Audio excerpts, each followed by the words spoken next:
आज हम कर रहे हैं क्वेश्चन नंबर 7। इसमें आपको एक सेकेंद्र कक्षा का समीकरण दे दिया गया है और अब आपको ज्ञात करना है यहाँ से बल का नियम। देखिएगा, सबसे पहले हम लोग इक्वेशन को थोड़ा व्यवस्थित कर लेते हैं। इसको देखिए, r की पावर n इक्वल टू ये जो फॉर्म है a cos n theta plus b sin n theta, इसको हम लोग ऐसा भी लिख सकते हैं c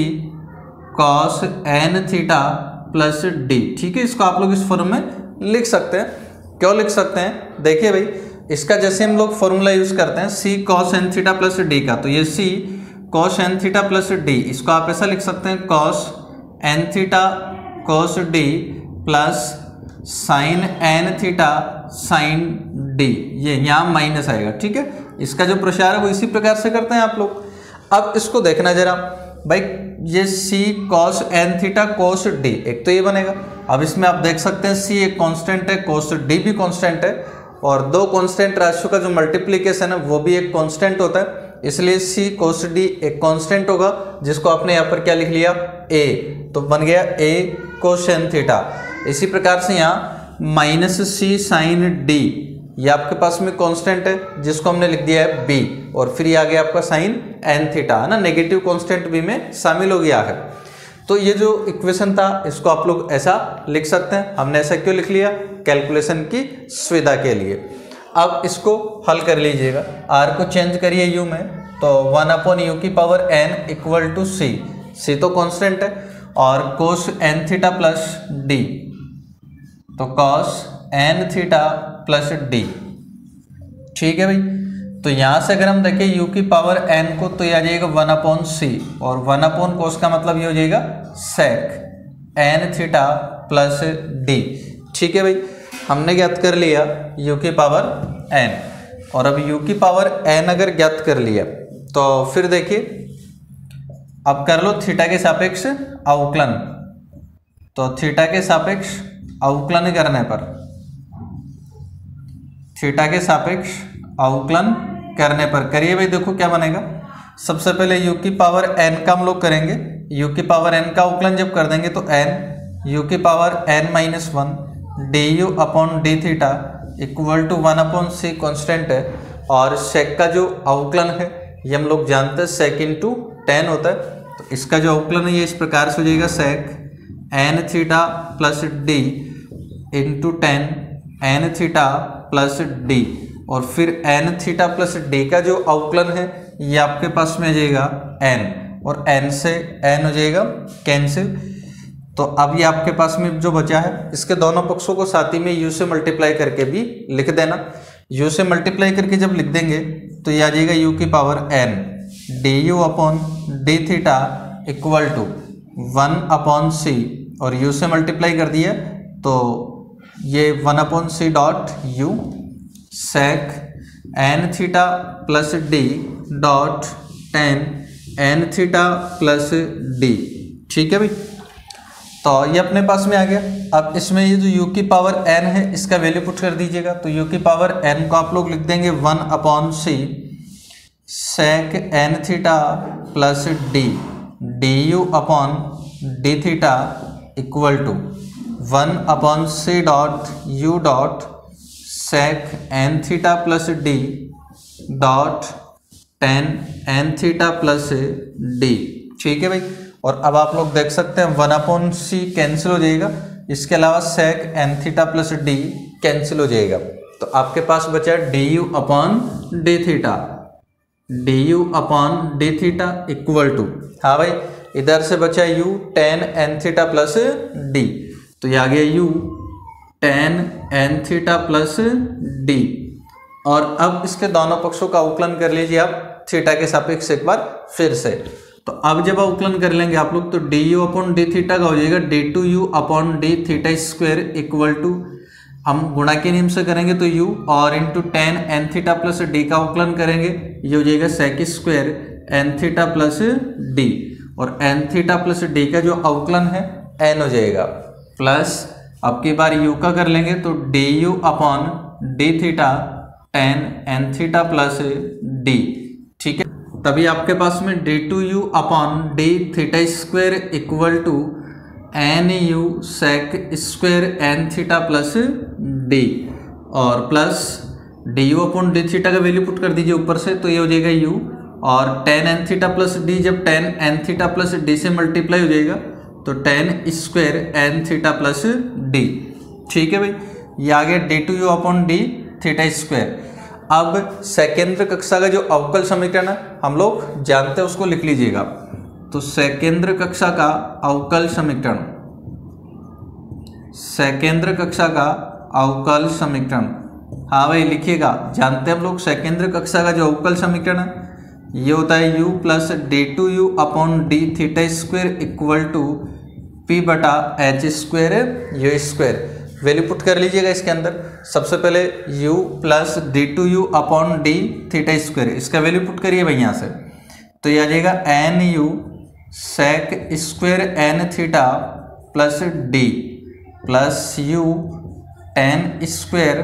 N theta plus d और इक्वल टू पी बटा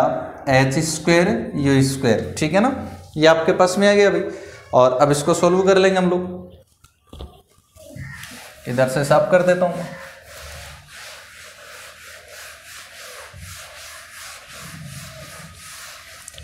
तो देखिए अब क्या बन जाएगा आपके पास में, p बटा h square u square, p बटा h square u square equal to, इनमें से दोनों में से u आ जाएगा कॉमन, तो u को जैसे आप लोग कॉमन लेंगे तो बन जाएगा 1 plus tan square n theta plus d, और ये आ गया n u sec square n theta plus d. ठीक है भाई, देन p बटा h square u square equal to, अब देखिए भाई u और 1 प्लस टेन स्क्वायर थीटा हम लोग जानते हैं सेक स्क्वायर थीटा होता है, तो ये आपके पास में हो जाएगा sec square n theta plus d, और ये आ जाएगा plus n u sec square n theta plus d. ठीक है भाई, तो p बटा h square u square equal to, इनमें से दोनों में से जो कॉमन आ रहे हैं कॉमन ले लीजिएगा, u sec square n theta plus d common हो जाएगा, तो आपके पास में बचेगा n प्लस 1, और ये कॉमन आ गया u sec square n theta plus d, और क्रॉस मल्टीप्लाई अगर कर देंगे हम लोग तो जो p है ये p इक्वल टू आ जाएगा एच स्क्वायर एन प्लस 1, और u स्क्वायर जब u से मल्टीप्लाई हो जाएगा तो u cube sec square n theta plus d. अब हमें विलोपन करना है थीटा का, तो थीटा का विलोपन करना है तो sec square n theta plus d का वैल्यू हम लोग पुट कर देंगे। इसका वैल्यू पुट करने के लिए देखिएगा जो इक्वेशन आपके पास में दिया गया था वो इसी प्रकार से था ना, u की power n equal to 1 upon c sec n theta plus d, तो यहाँ से sec n theta plus d का वैल्यू पुट कर दीजिए, ये हो जाएगा सी यू की पावर n, तो p इक्वल टू हो जाएगा h square n plus 1 u cube dot, अब जो sec square n theta plus d है इसका वैल्यू आप करेंगे सी यू की पावर n, और स्क्वायर जब कर लेंगे तो सी स्क्वायर डॉट यू की पावर हो जाएगी 2n, यू की पावर n का स्क्वायर जब कर लेंगे तो यू की power 2n, then p equal to, अब देखिए भाई h square n plus 1 c square dot u की पावर देखो कितनी हो गई 2n प्लस 3, तो यू की पावर हो गई 2n प्लस 3। अब इसमें देखिएगा इसको आप ऐसा भी लिख सकते हैं H square n plus 1 c square, और जो u है इसको अगर आर में चेंज कर देंगे तो 1 अपॉन आर की पावर 2n प्लस 3। अब हम देख सकते हैं कि जो H square n plus 1 c square है ये तो कांस्टेंट है, कांस्टेंट है, इसका मतलब जो बल का नियम है ये आपके पास में हो जाएगा p is proportional to 1 upon r की पावर 2n प्लस 3, ये आ गया भाई बल का नियम। हाँ भाई, नेक्स्ट है क्वेश्चन नंबर 9। इक्वेशन है यहाँ are square equal to 2AP, तो ज्ञात करना आपको बल का नियम। देखिए यहाँ जो सेकेंद्र कक्षा का समीकरण है ये पदिक रूप में आपको दिया गया है। अब सेकेंद्र कक्षा का समीकरण अगर पदिक रूप में दिया जाता हमें तो सबसे पहले हम लोग ज्ञात करेंगे dp अपॉन dr, तो dp अपॉन dr ज्ञात करना है, r के सापेक्ष अवकलन कर लीजिए दोनों पक्षों का, तो आर स्क्वायर का 2r equal to 2a constant हो जाएगा, और p का जो अवकलन है dp अपॉन dr, 2 से 2 यहाँ कैंसिल हो जाएगा, देन dp अपॉन dr ये आपके पास में आ जाएगा r अपॉन a। ठीक है भाई, ये dp अपॉन dr हमने फाइंड कर लिया है। और अब सेकेंद्र कक्षा का जो अवकल समीकरण पदिक रूप में हम लोग जानते हैं, तो लिख लीजिएगा पदिक रूप में सेकेंद्र कक्षा का अवकल समीकरण,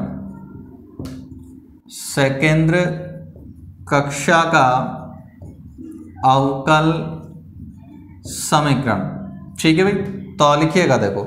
तो अवकल समीकरण जो होता है ये इस प्रकार से होता है h² बटा p cube dp upon dr equal to capital P।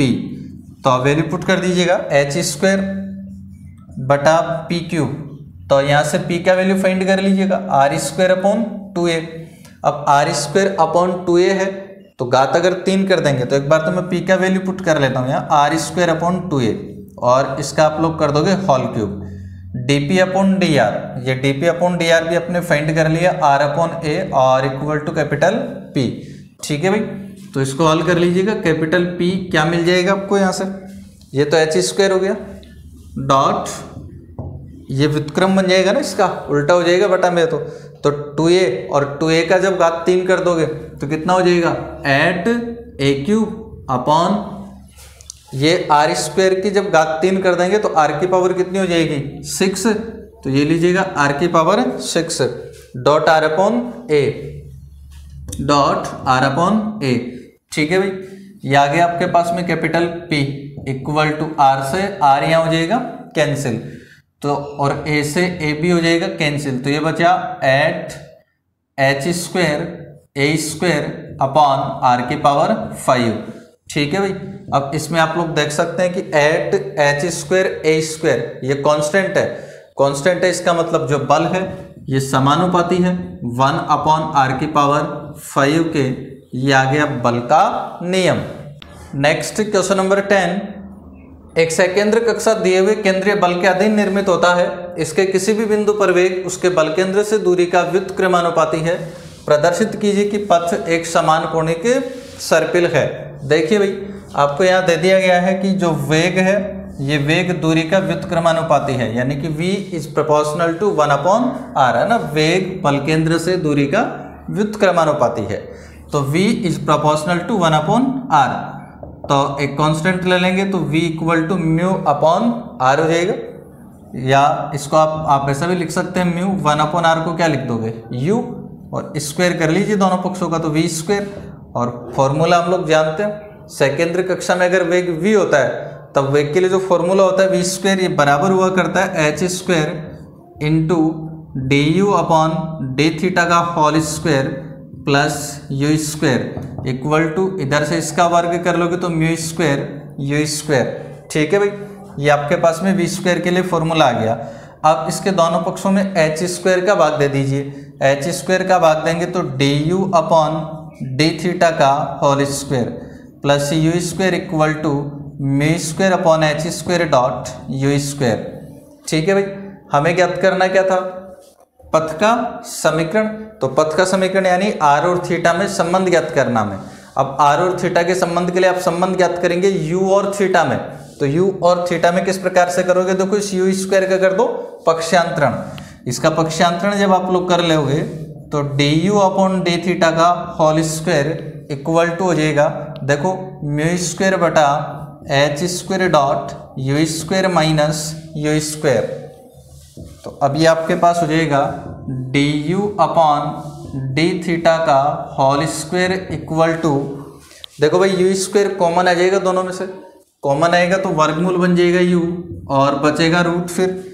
μ² बटा h² माइनस 1, तो μ² बटा h² माइनस 1, ये वर्गमूल भी कर दिया आपने दोनों पक्षों का साथ में। ठीक है,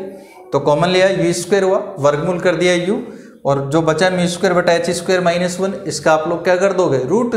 ठीक है, तो ये du अपॉन d थीटा आ गया। अब चरों को पृथक कर लीजिएगा,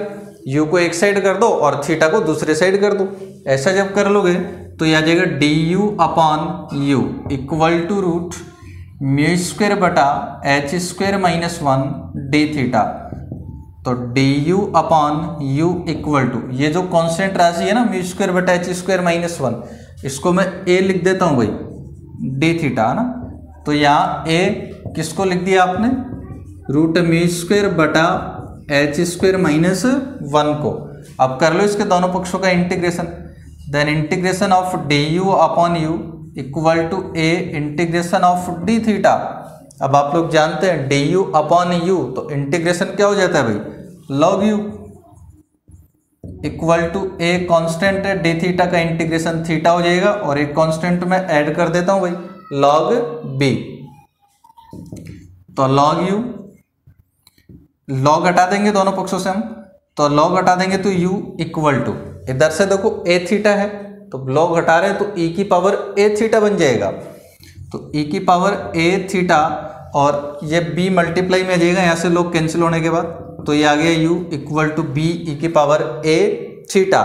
ये तो संबंध आ गया u और थीटा में। अब u को हम चेंज कर देंगे r में, तो आप लोग जानते हैं कि जो u है ये होता है 1/r equal to b e की पावर ए थीटा, और यहाँ से अगर व्युत्क्रम कर देंगे दोनों पक्षों का तो आपको r मिल जाएगा भाई। व्युत्क्रम करने पर r इक्वल टू हो जाएगा 1/b ई की power minus a theta, then r equal to, अब ये जो 1/b है, इस 1/b को हम लोग क्या लिख सकते हैं, कॉन्स्टेंट ही है ना 1/b, तो हम इसको कोई नया कॉन्स्टेंट लिख देते हैं, c लिख दिया सपोज मैंने, तो ये लीजिएगा c, और e की पावर माइनस ए थीटा, तो माइनस ए को मैं लिख देता हूं यहाँ पर m, तो ये आ गया वक्र का समीकरण r इक्वल टू सी ई की पावर m थीटा, जो कि एक समान कोणिक सर्पिल है।